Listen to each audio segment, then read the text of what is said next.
Hi guys, welcome to TechTouch channel.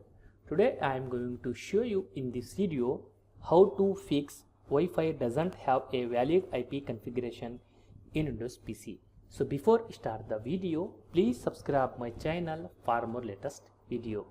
Guys, if you also facing this error, then I will show you how to fix this problem. First of all, open your PowerShell. Right click on this. Click on Run as Administrator. Click on Yes to apply. In this, copy and paste two commands. These commands available on my video description. Copy and paste. And paste here. Then hit enter. Then copy and paste one more command.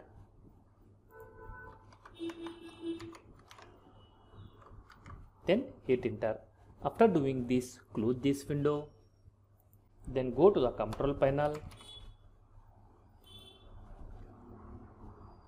Click on Network and Internet.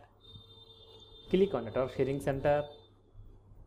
Then click on Change Adapter Settings.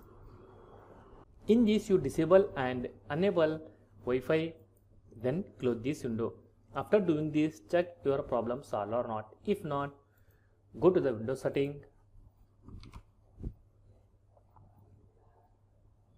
Click on Network and Internet. Then click on Advanced Network Settings. You can see here Network Reset. Click on this. Then click on Reset Now. After doing this, once you restart your laptop or PC, fixed your problem.